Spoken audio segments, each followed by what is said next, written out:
दोस्तों, घोड़े को बहुत ही समझदार और इंसान का साथ देने वाला जानवर माना जाता है। घोड़े की कुछ अलग खासियत की वजह से लोग इसे बहुत पसंद करते हैं और ये इंसानों के साथ आसानी से घुल मिल जाता है। मेहनती होने के साथ साथ ये जानवर घमंडी भी होता है, इसीलिए ये अपने आप में ही मस्त रहता है। लेकिन एक औरत का हर समय घोड़े के साथ रहना, उसके साथ खेलना कूदना, इसके बारे में जानकर आप भी दंग रह जाएंगे, क्योंकि घोड़े के साथ रहने वाली औरत के घोड़े की कीमत एक राजा भी ना लगा सका। ये औरत किसी भी कीमत पर अपना घोड़ा बेचने को तैयार ना थी। तो फिर इसके पीछे का कारण क्या था और ये घोड़ा उस औरत के लिए इतना खास क्यों था और उस औरत का उस घोड़े के साथ क्या रिश्ता था और ये राजा उस घोड़े की मुंह मांगी रकम देकर उसे क्यों खरीदना चाहता था। तो चलिए दोस्तों, आपको बताते हैं ये सारी कहानी। दोस्तों, ये कहानी आजादी से बहुत पहले की है, जब राजाओं का राज हुआ करता था। उस समय कश्मीर की खूबसूरत वादियों में एक बहुत ही खूबसूरत लड़की रहा करती थी और ये लड़की अपनी खूबसूरती के कारण पूरे गांव में मशहूर थी। इसके साथ ही इस लड़की के पास बहुत ही सुंदर और सबसे अच्छी नस्ल का एक घोड़ा था और गांव के लोगों ने कई बार उस घोड़े को खरीदने की कोशिश की, लेकिन लड़की ने घोड़े को कभी नहीं बेचा।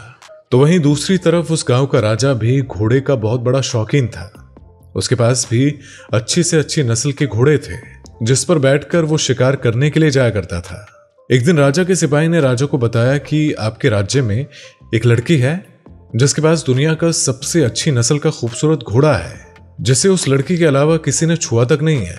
ये सुनते ही राजा ने उस घोड़े को दरबार में लाने का आदेश दे दिया और जब सिपाही उस लड़की के पास पहुंचे तो उस लड़की ने घोड़े को देने से मना कर दिया। जब ये खबर राजा को पता लगी तो राजा को बहुत गुस्सा आया, लेकिन ये राजा एक नेकदिल आदमी था, इसीलिए उसने दोबारा अपने सिपाहियों को भेजा कि वो पूरे सम्मान के साथ उस लड़की और घोड़े को दरबार में आने के लिए विनती करे। जिसके बाद वो लड़की मान जाती है और राजा के दरबार में अपने घोड़े को लेकर पहुंच जाती है।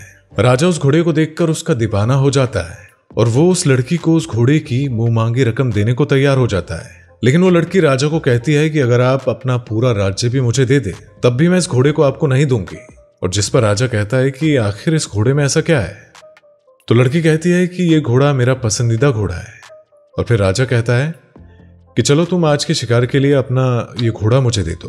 अब जिस पर लड़की कुछ देर सोचने के बाद मान जाती है और राजा से इसके बदले में एक शर्त रखती है कि जब आप शिकार से लौटकर आओगे तो आपको इसे राज्य का घोड़ा घोषित करना होगा। लड़की की शर्त को राजा मान जाता है और इस घोड़े पर बैठकर वो शिकार करने के लिए निकल जाता है।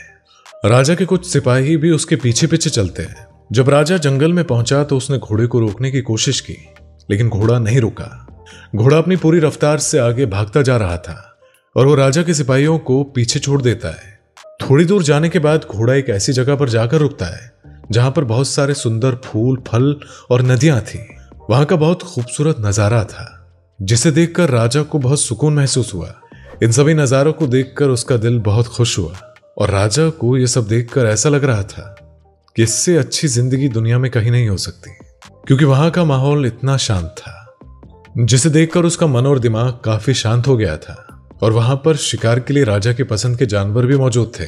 इस घोड़े को देखकर राजा को महसूस होता है कि यह घोड़ा बहुत ही समझदार है, क्योंकि ये घोड़ा राजा को अपने आप इस जगह पर ले आया था। जिसके बाद राजा ने वहां पर बहुत शिकार किया और वहां के फल भी खाए और वापस आकर राजा ने ये घोड़ा उस लड़की को सौंप दिया। राजा ने एक बार फिर से उस लड़की को घोड़े को बेचने का ऑफर दिया, लेकिन उस लड़की ने मना कर दिया और फिर वादे के मुताबिक राजा ने उस घोड़े को शाही घोड़ा घोषित कर दिया। लेकिन इसके साथ ही राजा के दिमाग में यह बात बैठ जाती है कि लड़की का आखिर इस घोड़े के साथ इतना लगाव क्यों है। लड़की और घोड़े के बारे में उस गांव में ये बात भी फैली हुई थी कि लड़की के घोड़े के साथ नाजायज संबंध है और कई बार गांव के लोगों ने खुद ब खुद सुबह सुबह घोड़े के साथ जंगल में जाते हुए उस लड़की को देखा है। और जब इस बात का राजा को पता चला तो राजा ने अपने राज्य के जासूसों को इस लड़की के पीछे लगा दिया।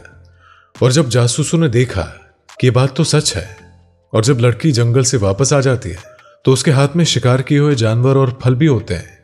और ये सब बात जब राजा को पता चलती है तो राजा को कुछ भी समझ नहीं आता। उसके बाद राजा ने सीधा ही उस लड़की से पूछा कि तुम जंगल क्यों जाती हो। तो लड़की ने अपने इस राज से पर्दा हटाते हुए कहा कि वो इस जंगल में पैदा हुई है।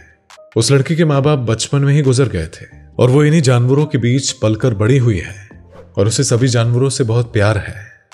लेकिन एक दिन जंगल से गुजरते हुए एक बुजुर्ग उसे अपना एक घोड़ा देकर चले गए साथ ही उन्होंने कहा कि तुम इस घोड़े का ध्यान रखना और ये तुम्हारा ध्यान रखेगा। जिसके बाद मैं सभी जानवरों से ज्यादा इस घोड़े का ख्याल रखने लगी और उसके बाद जब ये बड़ा हुआ तो ये मेरा ध्यान रखने लगा। उसके बाद से घोड़ा मुझे हमेशा ऐसी जगह ले जाया करता जहां पर शिकार और फलों की भरमार होती थी और मैं वहीं से फलों की टोकरी और शिकार किए हुए जानवर लेकर आती हूँ और फिर उन्हें बेचकर अपना गुजारा करती हूँ।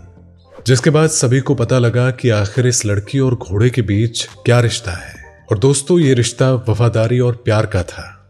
और दोस्तों, इस कहानी से मालूम पड़ता है कि अगर आप किसी इंसान से प्यार करेंगे तो उससे धोखा मिलने के चांस ज्यादा होते हैं, लेकिन अगर आप जानवर से प्यार करोगे तो बदले में आपको मोहब्बत ही मिलेगी।